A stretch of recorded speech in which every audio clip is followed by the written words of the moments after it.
Good evening, everyone. I am Mark, your fat friend, And I'm James, your black friend, and this is the Fat and Black Connection. where we talk about anything and everything. Well, as long as it's interesting, as long as it's interesting to us. Interesting, indeed. I prefer interesting, but that's okay. Uh, Whatever. you're black, I'm white, so it's okay. We're different. You say tomato, I say tomato. Whatever. Do you really? No, absolutely not. That would just be weird.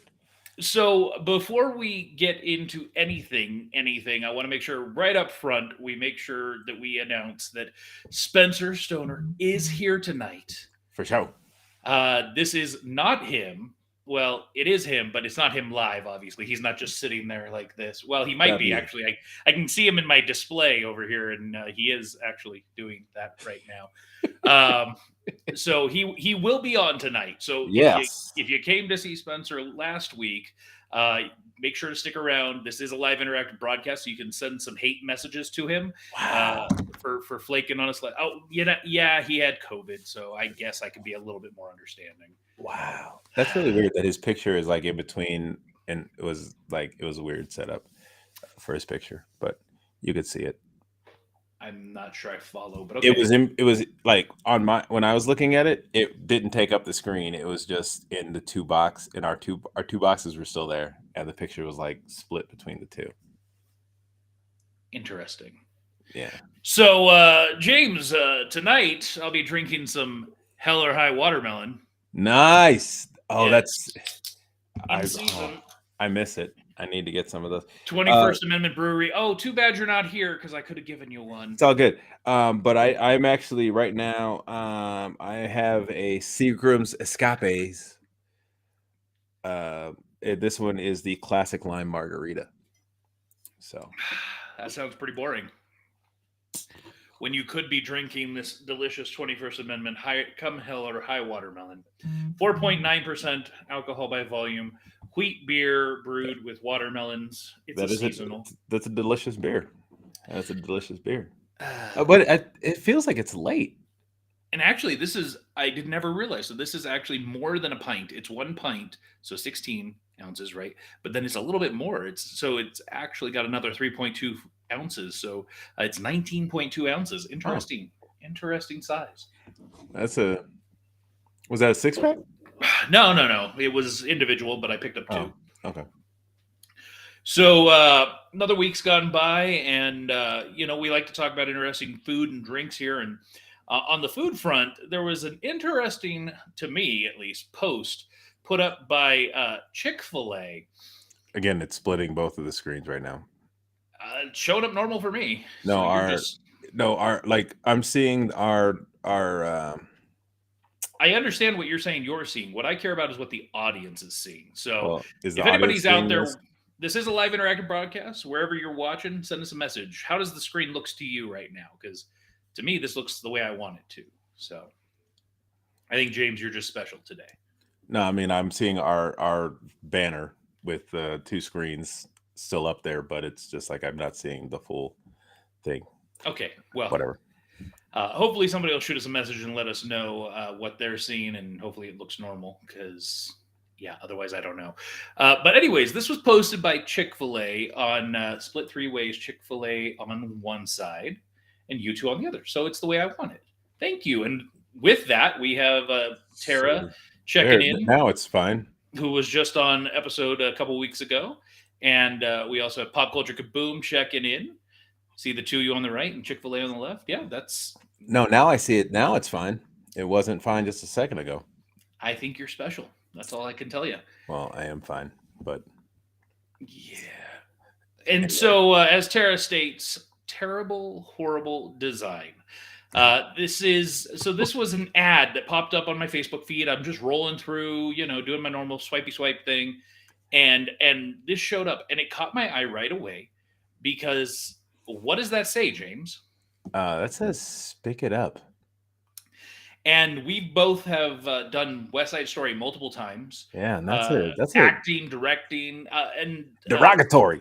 Yes, but the whole thing, the first thing when I first saw it, now because you posted it the other day, when I first saw this, I was like, I tried to press play, but I couldn't press play because I was thinking maybe it would, Yeah, no, this is a screenshot. I took a screenshot from my page.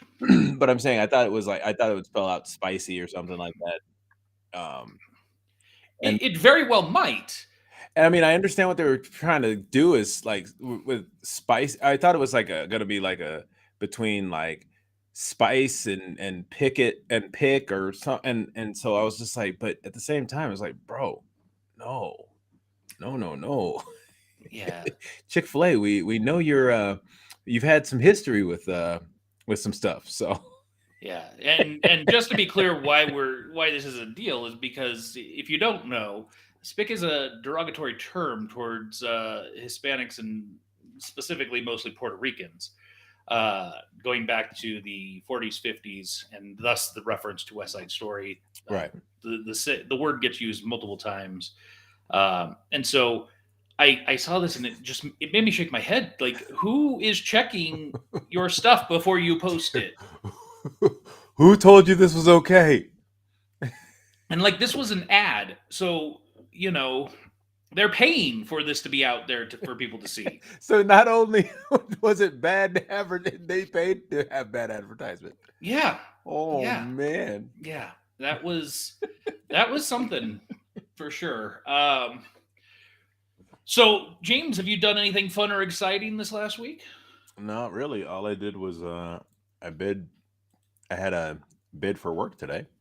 Shift bidding, yes. So Yes. So for those of you that don't know, that aren't a part of a union or anything, because you work in an industry that's pretty much 24/7. Yeah. You guys have to occasionally, and I think for you it's every 6 months, About every 6 months, yeah.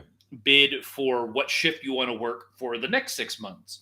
Mm-hmm. And so well, actually, it was funny because the last time this past bid, a guy wanted to trade. So you can do that too also. So like if you're working a shift and it's not really working for you, or you're not in, something's not really working, you can always put it out there that you're looking to switch shifts with somebody, and if somebody's willing to do that, then you fill out the paperwork and all that kind of good stuff and send it, and if they approve it, you just switch shifts. And no, James does not speak sign language. He just likes to move his hands a lot. So what is your current shift, and what is your new shift? So my current shift, I am currently at D Gates, which that deals with like Delta, American, all those kind of airlines, and I work Friday to Tuesday, Friday to Tuesday, and I work from 4:30 p.m. to 1 a.m. Okay. My new shift will be Friday to Monday. Okay. And I will be working from 2 p.m. to 12:30 a.m. Okay, so you're going to be working 4 10s basically, Yes. with a half-hour lunch. Yes. And you'll have 3 days off. Yes. I will have, if you were keeping track, I will have Tuesday, Wednesday, and Thursday. Indeed. That's kind of nice. Yeah, it was. I mean, now, mind you, it wasn't the one that I'd had my eye on. The one I had my eye on was it was a Wednesday, Thursday, Friday, and I was like, yeah, that'd be awesome. And then it got snatched up pretty. So yeah, they had some. I could have done it where I would work 4 a.m. to 2 p.m., but I was like, nah, because by the time I get home, I pretty much have to go to bed. Mhm. So I can get ready for the next day, because yeah. And you had mentioned, I don't recall if you mentioned it here on the show. I think you did, that you were looking at a possible promotion. Oh yes, yeah. Well, I don't know. I guess they extended the time. I thought it actually closed on. I thought the opening closed on the 30th or 31st of August, or of July, but apparently it goes until the end of August, the 30th of August. So yeah, so I'm waiting still, but I did put in for a lead, trying to I'm not yeah, I applied for a lead position so that I can hopefully move up. Gotcha. Well, we are going to have Spencer on here shortly, but just really briefly, for those of you that don't know, one of the shows now being produced by 97 to Now is the Pop Culture Kaboom podcast, which is a show that airs live on Sundays from 6 p.m. to 9 p.m. That is Pop Culture Kaboom, the radio show. Yes, that is correct. It's broadcast live on a radio show. It's a call-in show, and they talk about the 7 pillars of pop culture.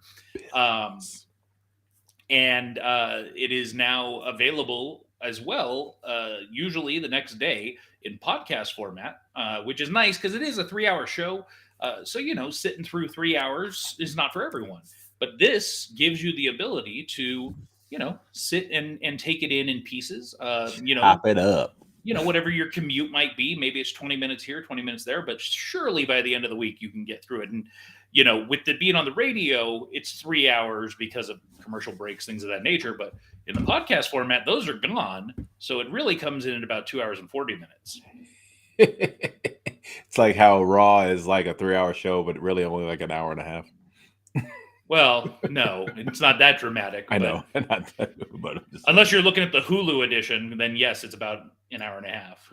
Yeah. They cut the heck out of that. Super cut it. Yeah, very, very much so. So yeah, Spencer will, I'm hoping, talk about his experience on that show and how he enjoys being over there and working on that as well. And if he isn't, we'll make him talk about it. Right. There we go. And I will also mention that this most recent episode featured Lloyd and Natasha Jones from Midnight Comics, a Black-owned comic book company. So that, they've got some interesting pieces. I was checking out their website. And then they also did an interview with Lord Armageddon, or I'm sure Spencer will correct me, the Divine Beast from the band Armageddon. So, it's a cool show. It's definitely, if you like cons, video games, board games, comics, a lot of the stuff we like. Yeah. You should give them a check out for sure. Like them too. Yeah, and here, I'll make it even easier. Just scan that QR code down there. Let me do this to bring it back to the center so that it'll scan that QR code right there, and that'll take you straight to the podcast page. Scan it. And I'm going to leave it up for 5 more seconds. 5, 4, 3, 2, 1. Bye-bye. You can vote. That's on our pages too, so you can find it there as well. So absolutely, yeah. If you follow us on Facebook or whatever, you can find it on the 97 to Now page, on the Pop Culture Kaboom page, on the Fat and Black page. Yeah, it's out there. It's easy to find. Pretty much everywhere. Let's talk about a toolbox, shall we? Yeah, that toolbox. Johnny Football. Is he still playing? I don't have a clue, but I do know. Oh, I think he went to the Cowboys or something. Something ridiculous. Great, probably 4th string quarterback. He is getting a Netflix documentary about the rise and fall of Johnny Football, and yeah, he was the hype behind that kid was huge, and it was at the time it was very well deserved. But now he was great in college, absolutely. Well, I'm saying the hype, and then he's another one of those players that I'm a big fan of Marcus Mariota, and he was great at Oregon, but just it didn't translate. I mean, and how often do we see that though in every position, not just at QB? Yeah, they're amazing in college, and then they get to the NFL, and not everything translates. No, if you look historically at the number 1 picks over the last 20 years, most of them, where are they? That's pretty true. So, Johnny Football getting his own documentary special over on Netflix. Except my boy Trevor Lawrence. So more of a behind the scenes kind of documentary, not really a full in your face documentary. That's kind of cool. I like those. We've got a new fresh batch of shorts from I Am Groot. I am Groot. And what's interesting to me is that this came out of nowhere. Yeah, Everybody was expecting that Loki was going to be the next Marvel thing released on Disney Plus. That's not super. These aren't really. They don't have any real connection. These are probably just extra ones they had actually made. And they were like, oh, let's just put them out there. I mean, they do have a direct tie-in to the MCU, but no. Oh, there was only like one of the shorts. There was like only one of the shorts that actually had any tie-in. I mean, they're all for Groot, and it's mostly for kids. But at the end of the day, it is Marvel Studios. It is MCU technically, but I guess it's just there to hold us over until Loki. Do we have a release date for that yet? We do. We talked about it last week. It's October something. I don't remember. So far away. Yes, but we are only a couple of weeks away from Ahsoka. So, never mind. Yeah, there's that. So at least we'll have. And with Ahsoka, they're releasing the first 2 episodes. Yeah, on the first day. Apparently, that's a Star Wars thing. Star Wars likes to do 2 episodes. Yeah. Because somehow when they do them, they make it so that the first one ends and the second one has to begin, because otherwise the first one will make 0 sense. I didn't feel like that was the case with Andor. I didn't feel like they had to do the second one. Well, they did the first 3 on Andor, and because I remember watching those going, what? So I was actually glad they put all 3, because I would have been. Yeah, it was a very intellectual show, not so much for you. And I really wish I had just like sneaked Spencer in right now as he was sitting there blowing his nose. And for those of you that don't know, we can see our guests. Like their cameras on, they're sitting off to the side on the screen, and so I can see everything he's doing right now. I can't hear him, but I just saw him like blowing his nose, and I was like so close to just clicking the button to bring him in. But Charleston, made in Carolina. So we're going to talk about a con with Spencer, because he's the guy kind of hosting it. But before we get to his con, let's talk about Silver Age Comic-Con coming back to Reno. They've announced their dates for next year already, and this con was just 3-4 weeks ago, and they've already announced their dates, and that's plural, and that's important because previously it's only been one day. A day. So July 13th and 14th of 2024, Silver Age Comic-Con comes back to the Reno Sparks Convention Center, and sign up for new vendors, starts September 6th. So guess what we'll be doing? Yeah. We are announcing right here and now, we will be at Silver Age Comic-Con. We're going to the Silver Age. So we of course have our first con coming up, and I guess to talk more about that, we really should bring in Spencer at this point. So before I bring him in, though, just a little bit about him, just so that you know. So this guy is the one who's going to be running the ArieCon, which he's going to talk about. He's one of the co-hosts over at Pop Culture Kaboom. He is a writer, a fantastic writer. He's worked on the Ophelia Legacy novel series, as well as the spin-off Divine Intervention, which we've talked about here on the show. He's developing a tabletop collectible card game with miniatures, and just all around fun guy. He's worked on Captain Fearless and now Murphy's Inc. So we'll try and bend his ear a little bit about some of that stuff, because it involves us. So why not? Yeah. But with all of that being said, ladies and gentlemen, let me bring in Mr. Spencer Stoner. Now, before we get into too much of anything, I got to ask, are you stoned right now? Alas, no. I am probably about the most boring stoner you will ever meet. How many times, if you got a nickel every time somebody made a joke about that, how rich would you be? You know how much money Donald Trump supposedly has? Not much. Well, supposedly, he's got a lot, but yeah, double that. So hypothetical money, you'd have a lot. Okay. Oh yeah, I am hypothetically rich. Yes, indeed. Millions. All right. So classy. So Spencer, before we dive into anything too much on our end, and Tara says, "Nice to see you, Spencer." Nice to hear from you too, Tara. We also had Tires check in. Are we already booked for Silver Age? Not yet, because we can't, because we're a new vendor, but we will on September 6th.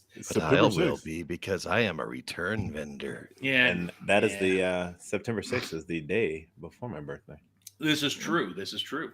So, Spencer, spend the next however long you want, 2 to 3 seconds, minutes, and tell the audience who you are and why you're here. And go. Well, my name is Spencer Stoner. I'm a stop. Leo, and A Leo? I like. You are a long married walks on the man beach. now, sir. Yes, I am. And she loves the fact that I'm a Leo. That's Anyway. good. I am a writer by trade, also now a voice actor, thanks to 97 to Now Productions, and a co-host of an excellent podcast / radio show, the Pop Culture Kaboom Show. They kind of helped me get my foot in the door professionally, so to speak, in this regard. I'm also a member of the Fraternal Order of Eagles, which is an organization that helps organize charity events to raise money for worthy causes, and that's where ARICON comes in. Huh. It's Hold on, before we go there. So, Fraternal Order of Eagles, is that like an elk or Freemason or what Yeah. exactly? Yeah, it's very similar to the Elks and like the Lions and clubs and such like that. This one is this organization my wife introduced me to when we were still dating, Mhm. and the people were really nice and they do some really good work. I mean, the Fraternal Order of Eagles itself was one of the main driving forces behind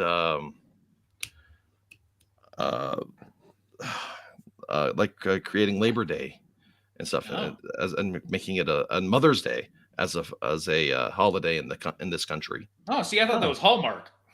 Oh, I'm sure they had a big hand in it. They're the reason that we have Christmas. Tyrus is happy to finally see the face of Captain Fearless.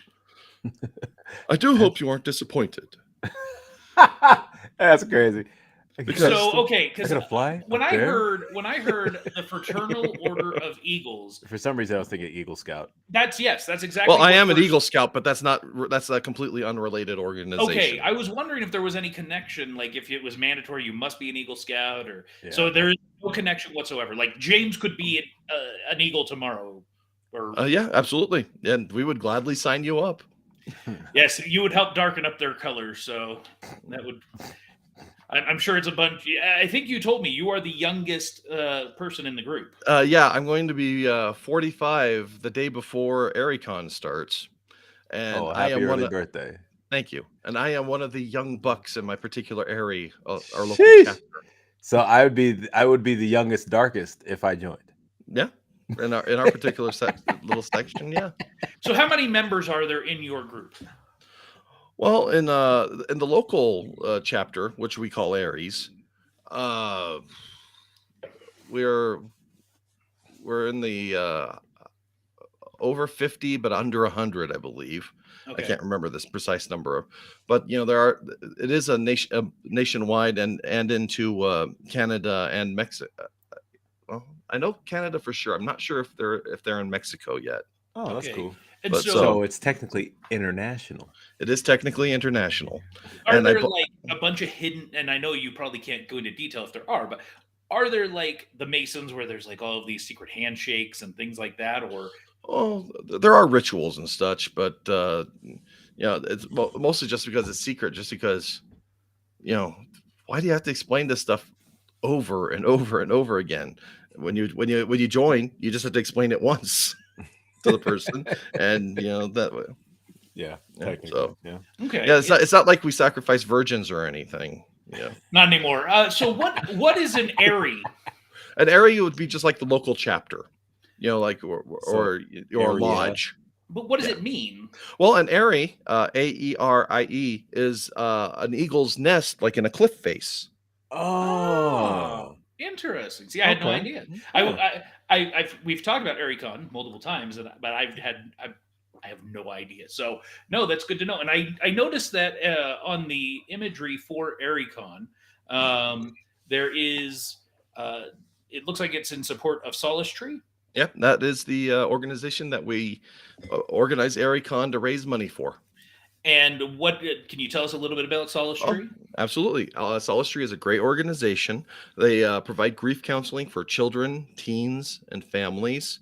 I've seen firsthand the good work they do. My wife's mother passed shortly after we started dating, and in addition to me being as supportive as I could, she and my daughter started going to Solace Tree and meeting there, and it was just so welcoming and so warm to them that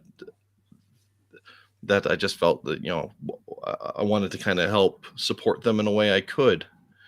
And my nerd brain went, "Ooh, we can do a convention." And yeah, I mean, we don't have a ton up here. We've got Silver Age, we've got ArieCon now, we've got RageCon, which is board gaming one. We've got AniCon or AnimeCon or whatever it is. SnafuCon. That's it, SnafuCon. SnafuCon. Yes. Yeah, that was actually my very first con as a professional. Ah, That was the first time I was invited as a guest, was at SnafuCon. Oh, nice. Yes. So that one's coming up in November. But so ArieCon, so this is the 3rd annual, is that correct? Yes, sir. And I see dates August 18th through the 20th, but I don't see times. Well, that's because by the time I was supposed to get the times firmed up, we unfortunately had a bit of a snafu where I had to find a new venue, which would have, of course, affected times and such. But so I'll announce the times for the public today. Here we go. On Friday, we'll open to the public at noon, and we will go until 6 p.m. Okay. And then on Saturday, we will go from 10 a.m. to 6 p.m. Okay. And on Sunday, the last day, we will go from 10 a.m. to 5 p.m.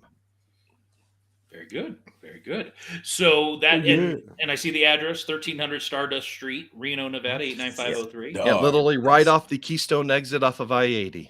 Okay. I mean, really easy to get there. And what I found very interesting about this poster is that you put your personal phone number out there.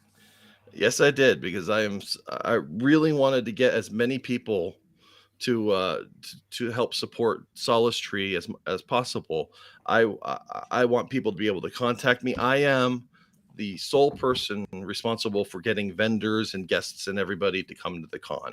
So if you want to come, you can still there's still space. If you want to be a vendor, call me, email me.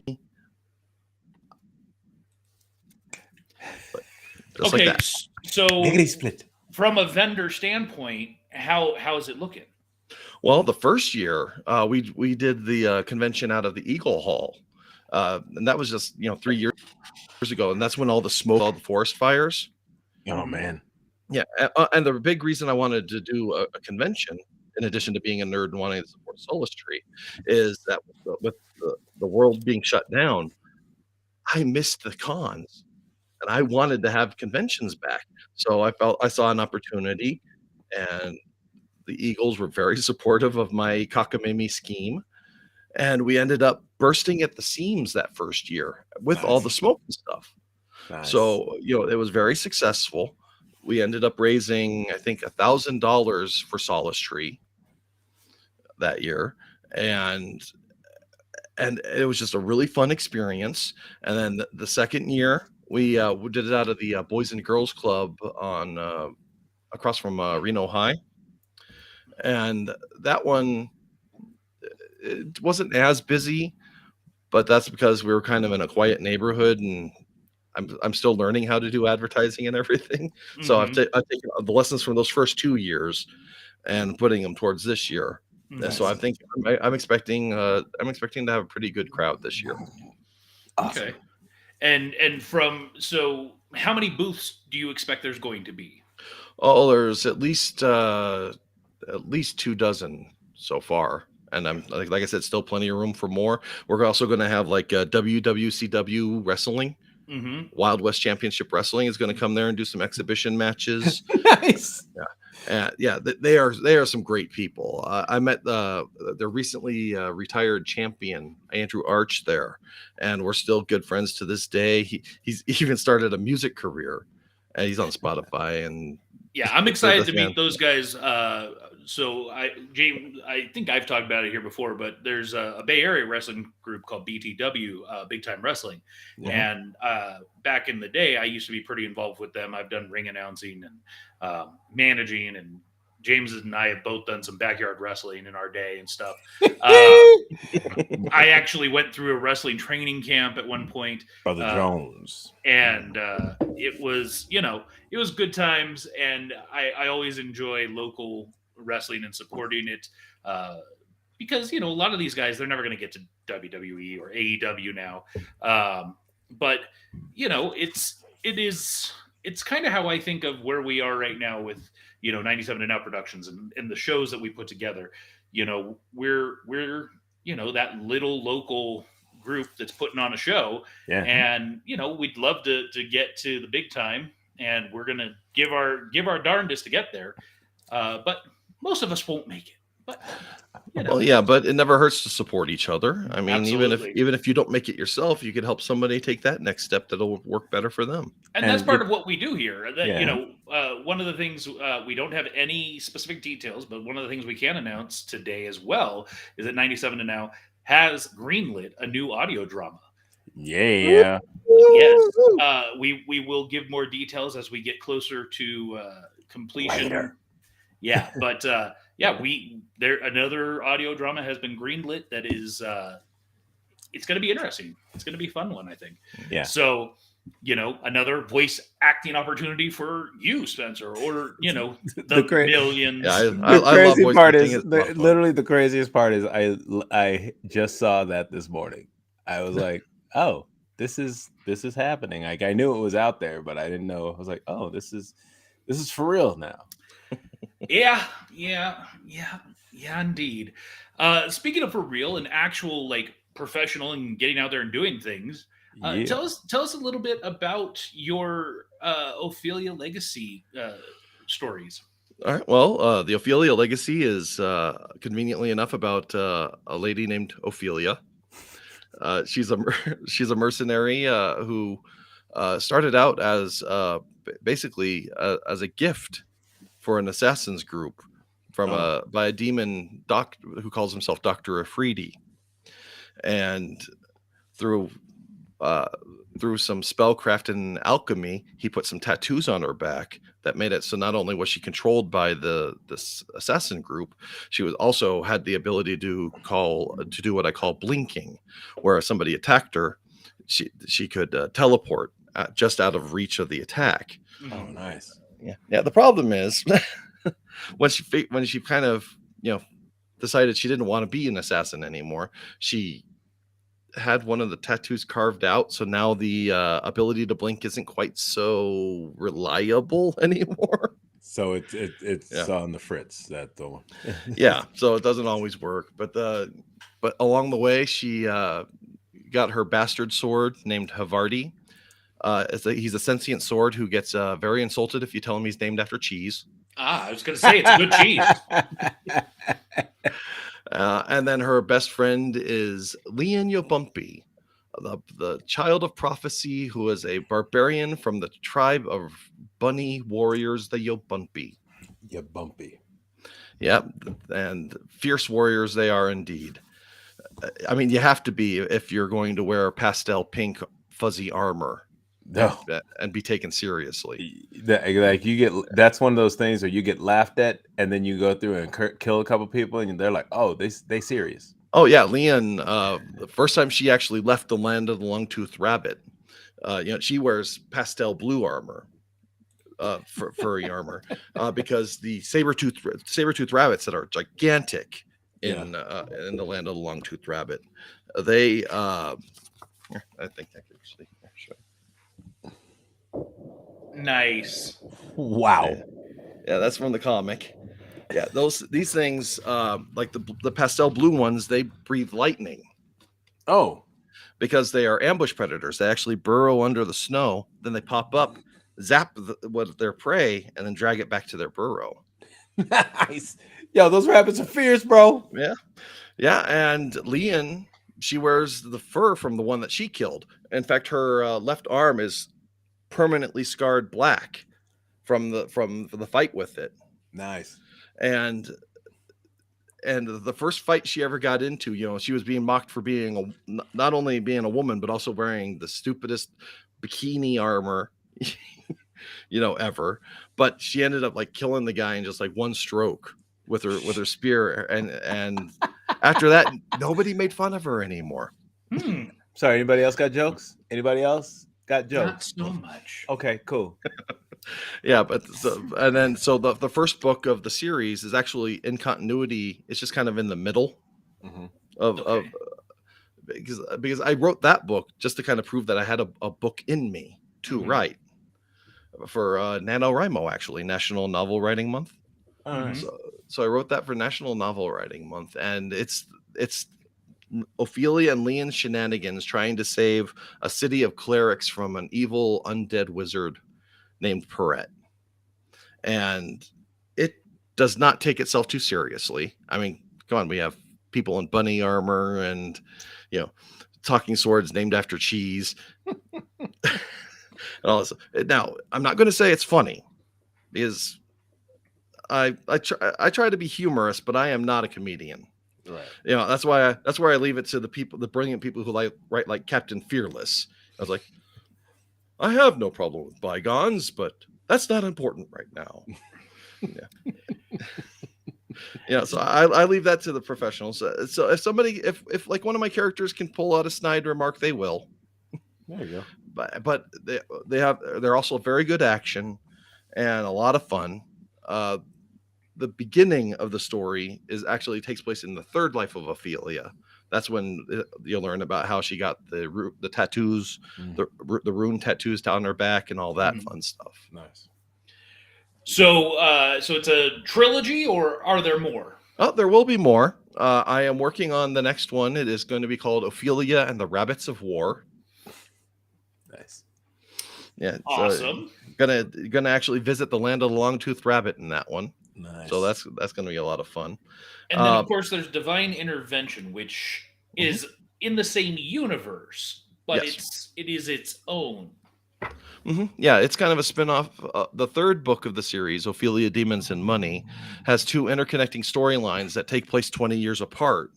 And Divine Intervention actually takes place as a spin-off of the 20 years later storyline. It focuses on the daughter of one of the main characters from the 20-year previous storyline. Okay. Interesting. Yeah, and is 20 years something of importance and relevance, such as Back to the Future, right? It was 30 years in the past, 30 years in the future. So is there something going on there with that? Well, in the case of this, it's just in that 20-year gap, you went from having a baby named Apollonia to a full-grown adult named Apollonia. And Apollonia is kind of the main character of Divine Intervention. Now, is that an homage to Godfather? I have little hidden homages all over the place. A lot of them only I'll catch. Then other ones that'll be like, oh, I see what you did there. Even Ophelia's name is an homage. I mean, but Shakespeare, of course. Of course, but this Ophelia doesn't kill herself; she kills everybody else. Yeah. Get thee to a nunnery or an assassin's group in this case. Indeed. Good old William Shakes. Yeah, but the funny thing about Divine Intervention, growing up, I actually wanted to write comic books. I didn't want to be a novelist. I wanted to write comic books. I grew up in the era of Jim Lee's X-Men. Superman. When he was killed by Doomsday. Yeah, Excelsior. Yo, that comic still to this day ridiculous. Oh yeah. Jim Lee was one of my first art teachers. I copied so many panels of his work when I was drawing as a kid. Nice. And after I wrote, did you do the paper over it with the pencil and sketching? Or when I first started, but then but then Started freehanding as I got better, I was able to start freehanding it. it. Yeah, Nice. and it's a lot of fun. But the funny thing is, after my first 3, What is that? it's an Oh. X-Men poster. No, that's the Death of Superman poster. Oh, okay, yeah, there it is. It was too blurry. Okay, Yeah. yeah. Usually when I see a cast of thousands, I think X-Men. Yeah. Well, it's either that or the Justice League, because God knows the Justice League has way too many superheroes in it. Yeah, that was a great storyline. And just as a random aside, it was because of the death of Superman storyline that Henry Cavill did not have to shave his chest to play Superman in Man of Steel, because he could show in continuity in the comics that Superman had a hairy chest. Oh. Yep. Okay. This is true. Yeah, but anyway, after I wrote the first 3 Ophelia novels, my publisher, they said, "Hey, we're going to be expanding into comics. Would you like to do one?" I'm like, "Yes, please." Yeah. So, even though I can draw, and I actually have some merchandise that's like stickers and such that I have drawn to sell at conventions and everything. I did not draw the first volume of Divine Intervention here because of time and several other factors. Because in addition to this comic, which I feel that the artist Stephanie Hagney did a great job on, my publisher also wants me to work on either another horror novel or a sci-fi novel before I go back to the Ophelia legacy. You must write one of these options before you can go back to your option. So you're going to write a Murphy's Inc. novel then? Is that... I am open to that because I really enjoyed listening to the first season of Murphy's Inc. I enjoyed acting in the second season, and I'm looking forward to hearing the second season. And which starts on August 27th, by the way. This is true. And I hear y'all are working on a comic spinoff. I would love to read that or work on it. I mean, I'm just a comic fan, but I am getting a little tired of the standard superhero genre. I basically stick to Superman, and that's about it. Interesting. But I expanded into other genres, especially as a kid. The first non-superhero comic book I read was Sandman by Neil Gaiman. One of my sisters was really into it and introduced me to it, and I thought it was weird, and I was right, but it was also awesome. So I fell in love with that, and I learned that you could have more than just tights as a fashion statement in comics. Sure. So and then to years later, I got to make my own comic. That's pretty cool. So you as we've already kind of discussed, you are involved with the Pop Culture Kaboom radio show, which is now in podcast format. And talk to us in regards to how did you get involved with Pop Culture Kaboom, and just walk us through your process, what you do over there. And well, I am the second of 3 hosts there. The first being Jimmy Jones. Pop Culture Kaboom's been his baby since the start. I'm a Johnny Come Lately, and then our engineer is Rob Nault. Okay, very very nice fellow. Very big into horror movies. When we're doing our reviews, I try to channel my inner Rob to be more understanding of the horror movies. Otherwise, I just give them touch browns pretty much every time. And so you got to explain what that means. Okay. Well, we have a highly detailed, patented rating system. If you're going to go see, if we feel that the movie from watching the trailer is worth going to see at full price, it's a good, not great, because that's for the audience to decide. If you'd watch it as a matinee, it's a so-so. If you would wait until, if you want to wait until streaming, we call that a blah. Okay. But if we say, like, you either watch it on public television or just not at all, we refer to it as a touch brown, because the FCC doesn't allow us to curse on national air. Yes. So, okay, touch brown basically means it's a little poopy. Oh yeah, it's a skin mark. Yes. Gotcha. Okay. So And I always enjoy listening to when you guys are talking about movies because James and I we talk about a more of a diverse like anything that catches our eyes and we're like okay we got to talk about this either because it's terrible or because it's awesome. Where you guys generally it seems like very be laser focused on just a couple specific genres. But then again, you guys recently threw in Barbie, which I was not expecting, but I guess it could be considered games. Well, it is a part of it is in the toys pantheon of the seven pillars. So like it or not, we have to review it. I am not the target demographic, so I reviewed it as such. But my oldest sister loved it. It is in one of her top movies of all time. So God bless her. Again, I am also not my sister. I am not her demographic. Sure. So God bless her. She loves it. She's all for it. But yeah, with Jimmy, he's actually one of the first people to ever actually interview me. Period. After I became a professional author, Jimmy. One thing that I love about Jimmy Jones, especially with in connection to Pop Culture Kaboom, is that he is a man who does believe in a rising tide lifts all boats, and he wants to help people who he feel would help make each other stronger, or help gain a person exposure, or just do better. I'm living proof of that he lives by that philosophy. I was a frequent guest on his show, and I would always come in and do it live because I, as you can tell, I have a tendency to ramble. What? So it was always fun to come in, talk for 3 hours or 2 hours at first. Then he got a third hour not too long ago.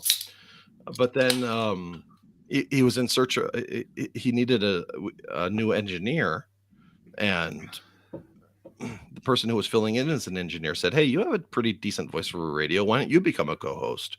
I was like, "That's great, but I know F all about how to, run an engineering board."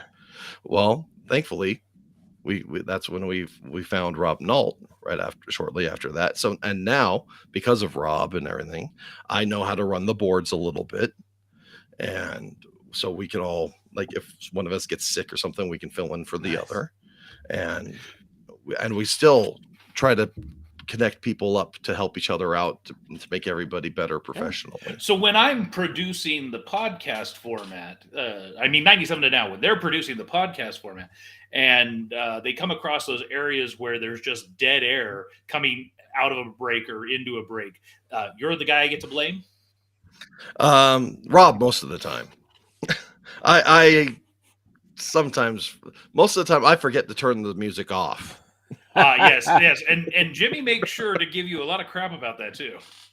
Yes, he does. But yeah, I'm learning, and it's a learning process. That's so all you can do sometimes. But I do enjoy being a co-host of Pop Culture Kaboom. So well, and I will be live in studio with you in just a few weeks on the 27th. Indeed, you will. So that'll be, from my understanding, it's already a cramped studio. How's that going to go? I'm a big guy. Well, I'm not exactly minuscule either. Fat man in a little studio. We'll make room for you, but yeah. If you need to go to the bathroom, you should probably go before the show. Oh, no, because I asked Jimmy this, because as you know, I enjoy libations here on my show. And I asked Jimmy if I can enjoy libations there. And you can, as long as you can drive home. Yes, that was the rule that he gave me, which is fair. I mean, I do got to come all the way to South Reno. So now you're telling me I might have to hold it for 3 hours? That's no, just that depending on where you sit, you might have to actually, kick somebody over, push somebody out of the way. Just put me on the outside. Depending on how bad the potty emergency is. Okay. Move.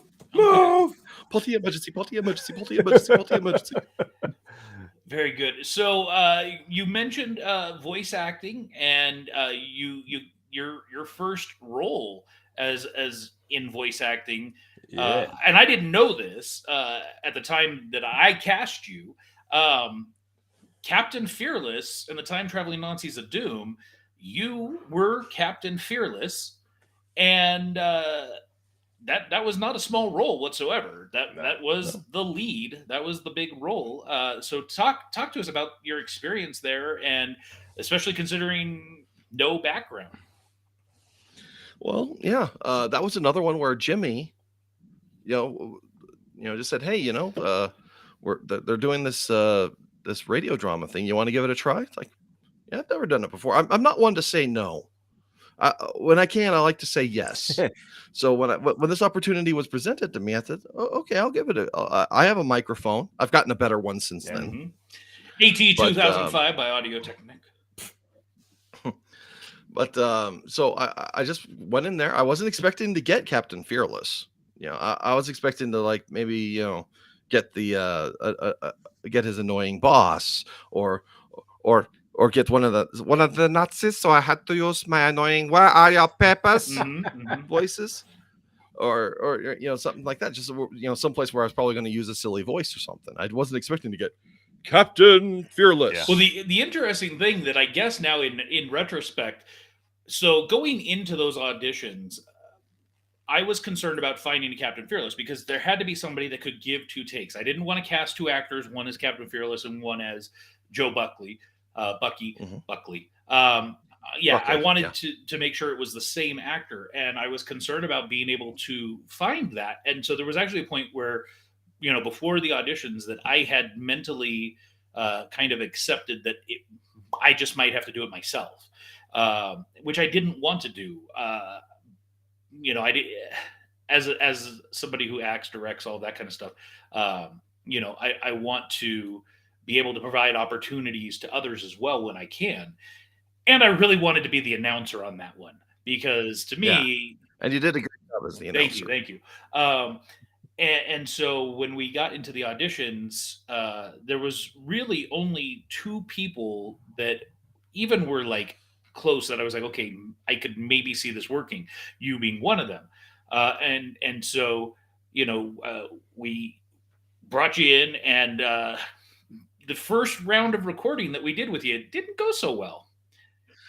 Yeah, that's because it happened during my honeymoon. I had literally just gotten married on the 1st of October, and we're in this little motel. I was not expecting to be that close to the airport. So, and the thing is, you know, Joe is easy enough to be able to do a voice on. Yeah, I can just sit here and be I just be kind of a nice relaxed guy, and you're fine. You're fine. But Captain Fearless, he requires immaculate posture Mhm. and to really get a good full chest full of air. Not that air up in the up there, that vast emptiness of nothing but emptiness. No, sorry. Anyway, so we have like every pillow that's in our hotel room stacked around me to try and muffle out all the flights as much as possible. So I'm like hunched over like this, trying to go.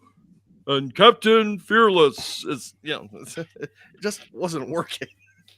But and then when I finally got back after my honeymoon, you were very very understanding.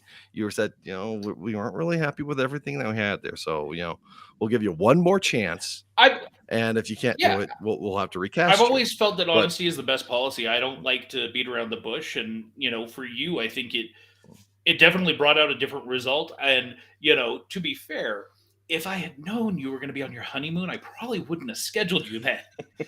And so that's where it was like, okay, now that I know what I know, Yeah, but it also proved that I have the most understanding wife in the world. yeah.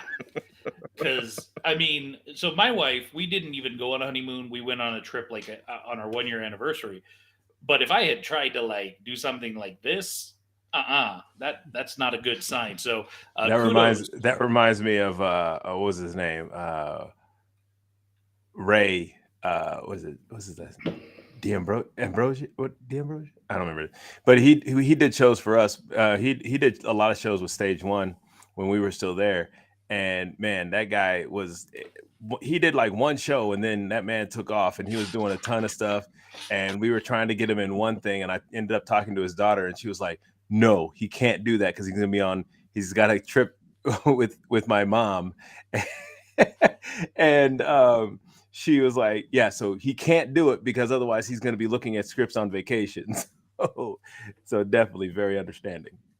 Yeah. Yeah. So yeah, definitely it was from a directorial standpoint, coming out of that first recording session with you, I was like, this isn't going to work.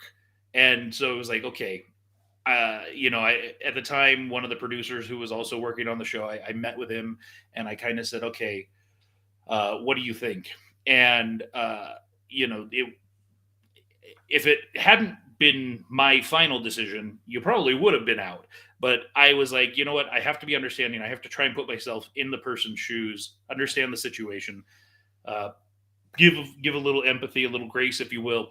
And that's where it was like, okay, let's give him one more shot. Let's bring him in once he's back from his honeymoon in his home studio, if you will, and see what we get. And it was very much a different experience. It was it was good, and I think we got the performance out of you that we needed for the character, and I am immensely satisfied with the end result. And Oh yeah, I love Captain Fearless. He's a great character. and I can also announce here that there may be more. I have been given a script for a second volume, if you will. So Really? and Golly! that one involves aliens. Oh. So Spencer, not to put you on the spot or anything, but if we decided to do another one, are you coming back as Captain Fearless? Well, gosh darn it. Captain Fearless must come and defend the innocent. For Chevrolet and apple pie and Chevrolet, huh? well, it is American. This is true. As American as Chevys and Ford. And yeah, it's a fun show. If you haven't had the chance to check it out, do make sure that you go over to Podbean or Apple Podcasts, wherever you get yours, and it's under the 97 to Now Presents banner, and you can find the show there.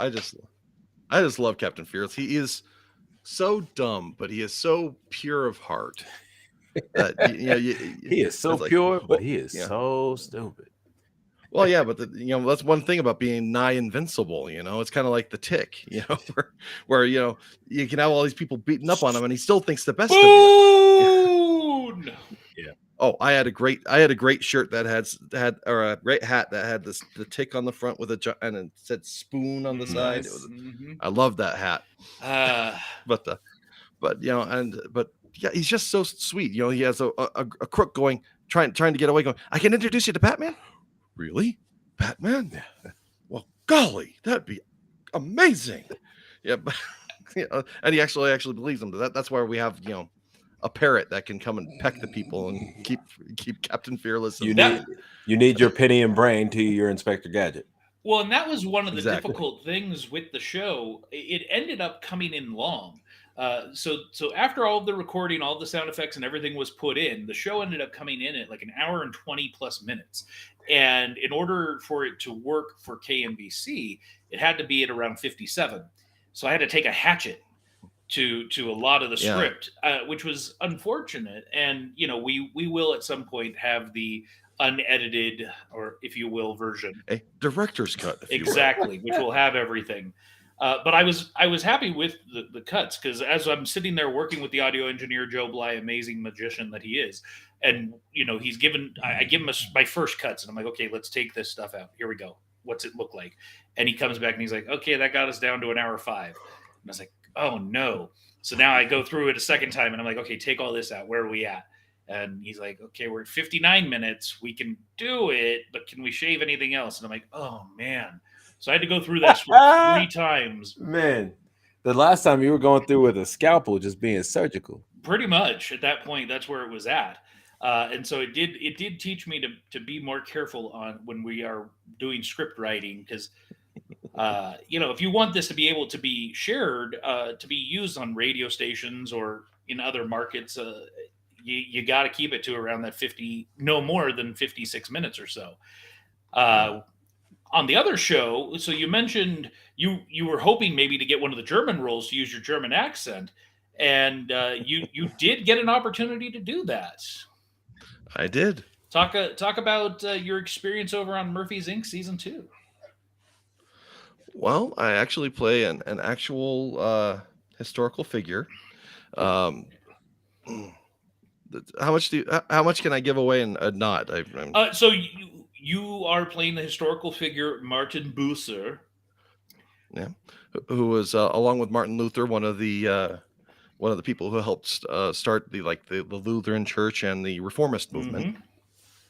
And the fun thing about Murphy's Inc. is that they time travel back to get items and everything. So sometimes you learn different things about historical figures than you thought, or they're completely different than you think. But Martin is he's just Herr Butzer is just a decent guy who's trying to do the decent thing, more or less. And he's no flash. He's not a flash in the pan. He's just pretty basic. And you actually had me research Mr. It's like I did so much research. I don't even want to call him by his first. He's Herr Butzer. And you had us research the characters so that we could actually give as close to true to life as possible, because with somebody who lived in the 1500s, you can't exactly go and interview him and go, so what did you feel doing this or that? Absolutely. And I have some questions for you. Well, and James and I have done enough acting in our time where working with directors and they're like, okay, well, you're playing this character. I want you to write a 3-page document on who this character is and give me their backstory. And it's like, so, I felt like, let me share that pain a little bit with at least the actors who are playing actual historical figures. Actually, my favorite was I was playing Lightoller. He was one of the only crew. He was actually the only crew member from the Titanic that survived. And so when I went to look at him, I was like, I should have known. White. Little white guy. Yeah. And I was about as howly as you can be, especially coming out of the North Atlantic. and I was like, oh, that's not what I was expecting at all. I mean, I don't know why I was expecting different, but at the same time, I was like, I wasn't thinking about it. I was like, oh yeah, let me look this guy. And I was like, oh yeah, no, not even close. Not even anywhere remotely close. And for those of you that are interested in Murphy's Inc., season 1 is out there. You can go listen to it, scan that QR code right down there. Yes, it's actually very good. So you do definitely check it out. It's only 6 episodes, so you should be able to get through it relatively quickly, because in less than 3 weeks, season 2 starts dropping. Hey, I do need to tell you something, Mark. I got a message from an old teacher of ours, Tom Blank. Okay. From Ohlone College. I had actually told him, I was like, hey, check this out. I really want to know what listen to it. I want to know what you think. And he said that you need to be giving Sean Connery royalties. I was like, I guess. But actually the funniest thing. So a number of years ago, so just kind of rewind. Years ago, we did Dracula up at Ohlone College, which was a world premiere. And everybody was doing British accents, and we had one person in the show that actually was from London. Mm-hmm. And everybody in the audience thought her accent was the worst. Yeah. They were like, that is so horrible. So funny thing is, he was actually talking about, he sent me something about Kirsty, and he was like, yeah, it just didn't. And I was like, and so I sent him a message afterwards, and I was like, well, actually, that's her voice. Like, Murphy's voice is her actual voice. And he was like, and I like her voice. And he was like, oh, okay, it makes sense. And I was like, yeah, I was like, man, this is funny, because it was kind of it was almost a Dracula situation all over again.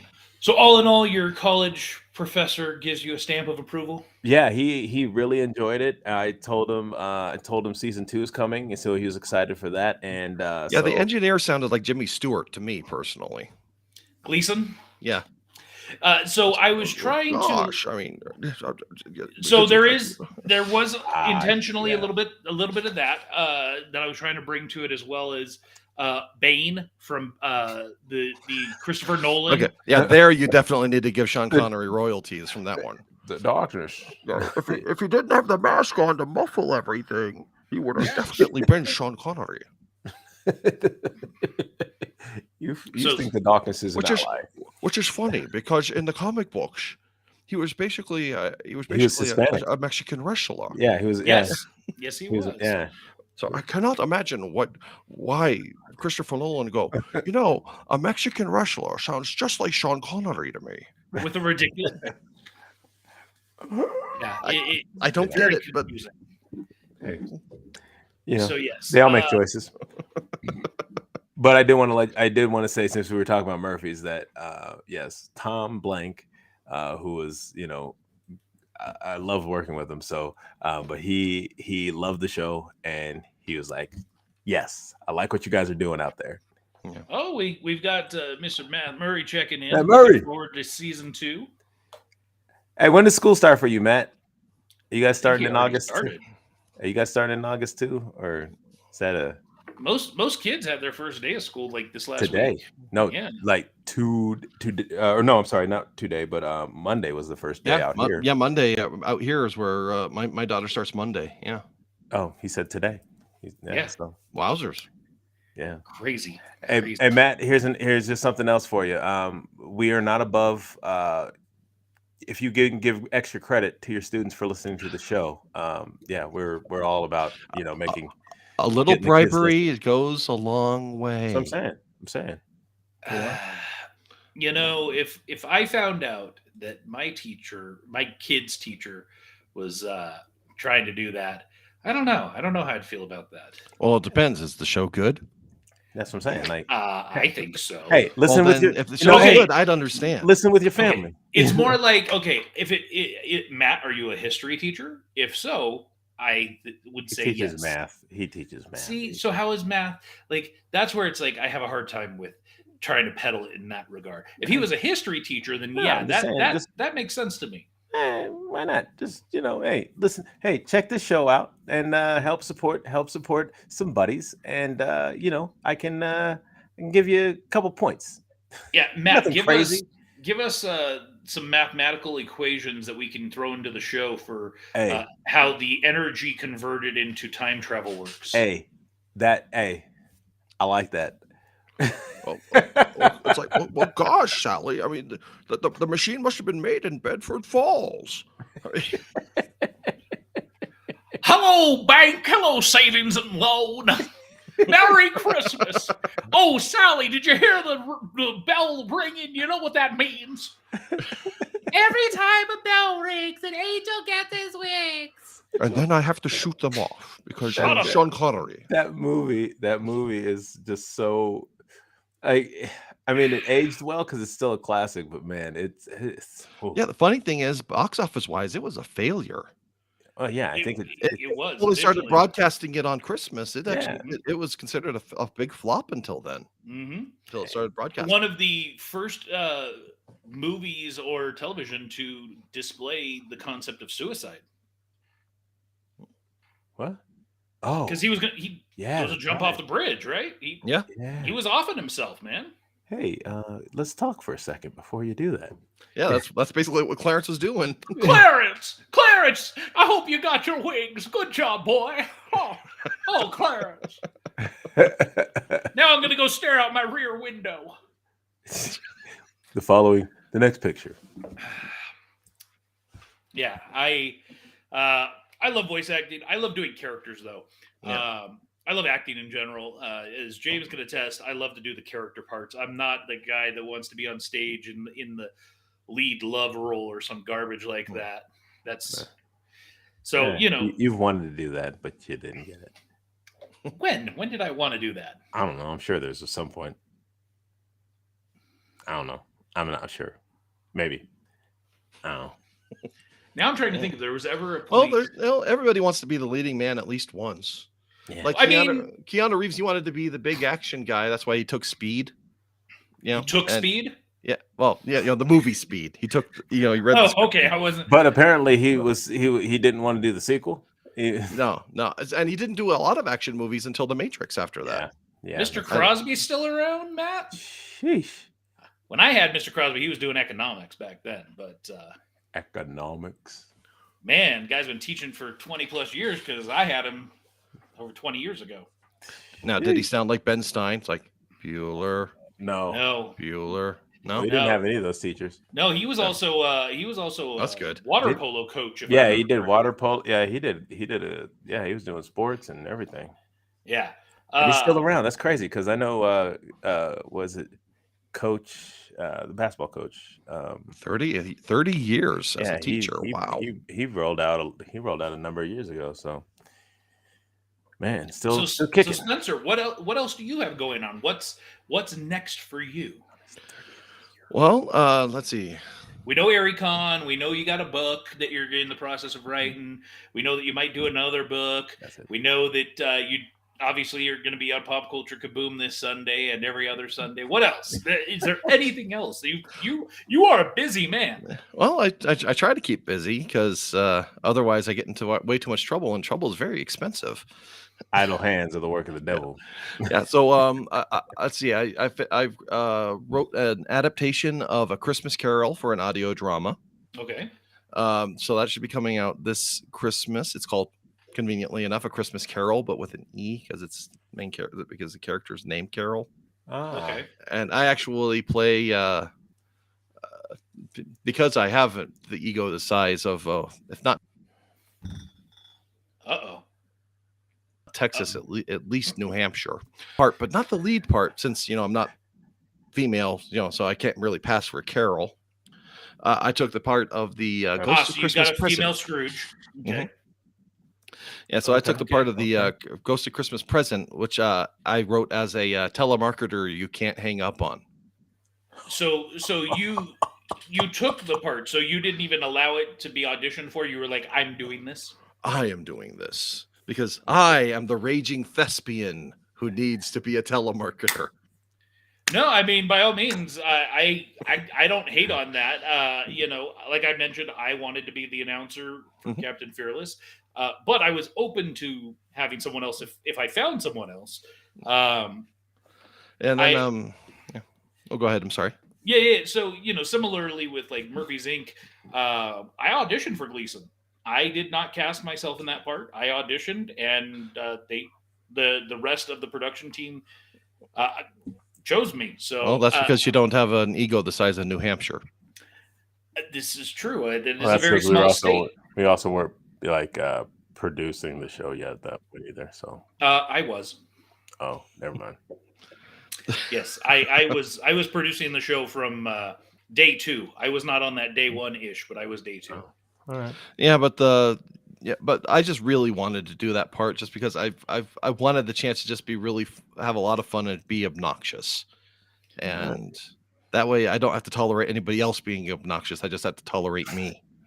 That's true. Sometimes you just write something, especially when you're the writer. You're like, man. Oh, can yeah, I but see somebody. I'm yeah. just gonna do this myself. Yeah, but the lady we got to play Carol in this, she did an amazing job. I mean, Nice. there were parts, like especially in the Ghost of Christmas Future section, which I will not spoil any part of. Mhm. I was actually like on the verge of tears listening to her doing these parts. It was amazing. That's crazy. That's good.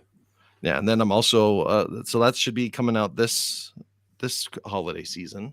Nice. And then I'm also working on I'm working with some other people to do a musical adaptation of Pollyanna, and I've never done anything musically before, so this has been It's a time to call very up, interesting experience. time to call up Brian.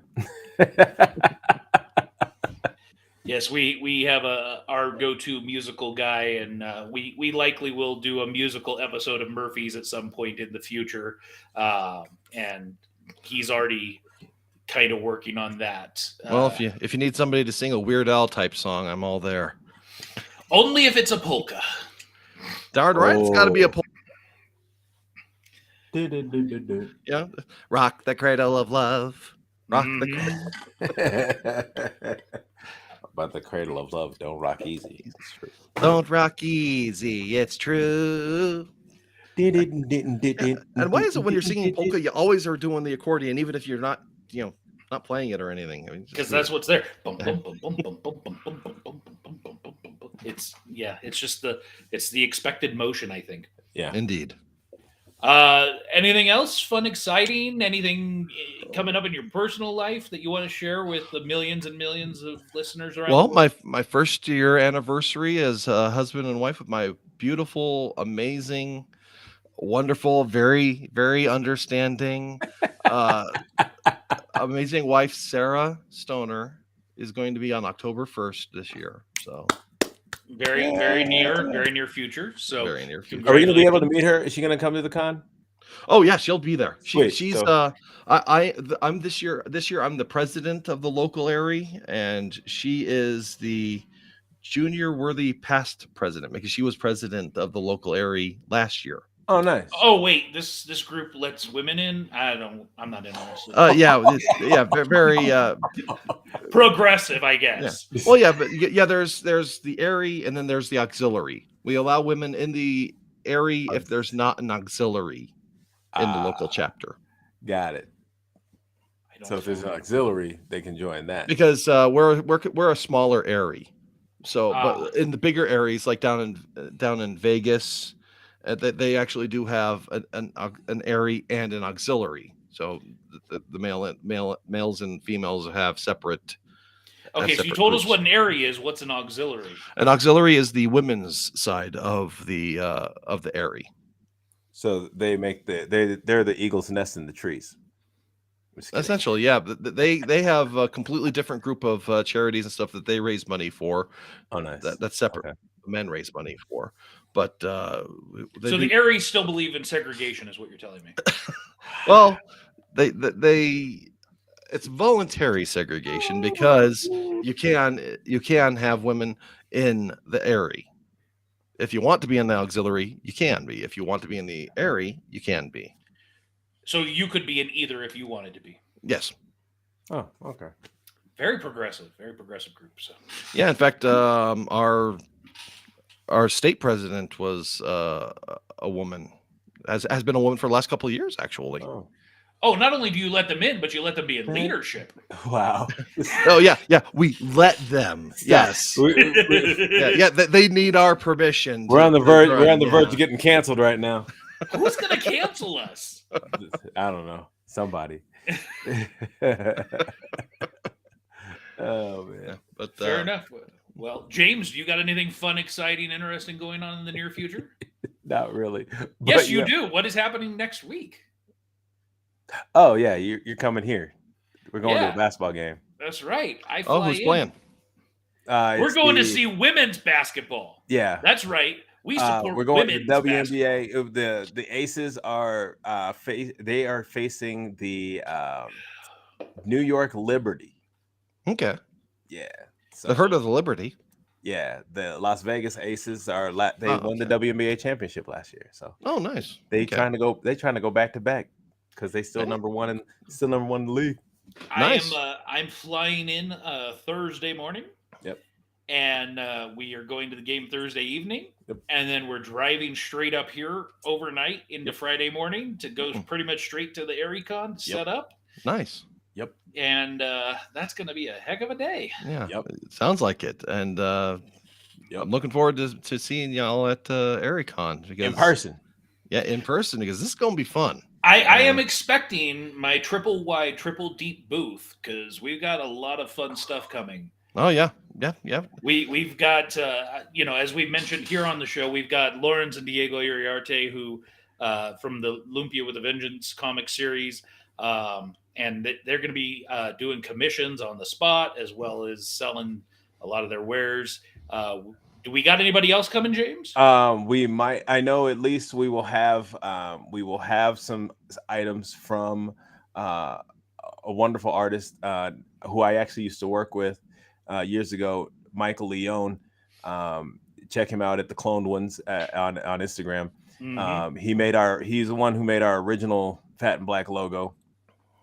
So he's for sure gonna be sending. He said he's gonna send me some stuff. I told him, I was like, hey man, is it there? I don't see it. Yeah, it's kind of small though. Maybe if I have full screen and everything here. It's there.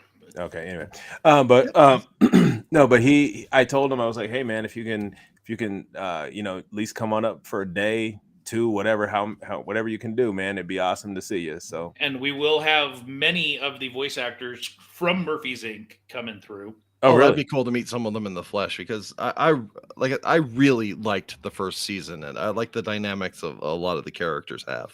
Yes, we will likely have Michael, the voice actor for Michael, Shannon Loring will be coming through.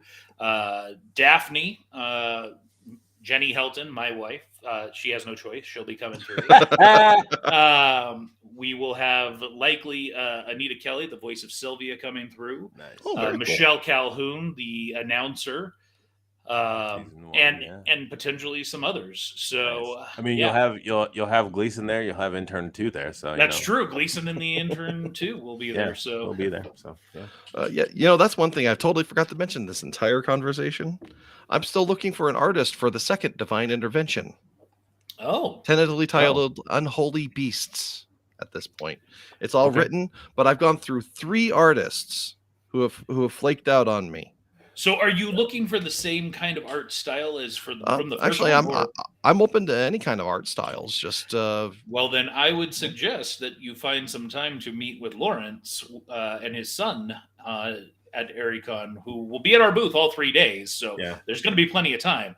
And if Mike comes up, he's also an artist, so I'm trying to get him introduced to Lawrence. And he's about to be dropping his first graphic novel. Yeah. Awesome. So there's we will help you out as long as we have first right on doing the audio version.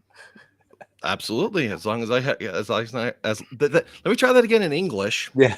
As long as I get a chance to try and write it, somebody checking my grammar and my ability to actually write English now. Oh, well, I like it. The writers are like, anytime we've had things where we've had writers, we love to have them involved in the project, giving us direction and things like that. And I would love to hear what a giant saber-toothed rabbit sounds like.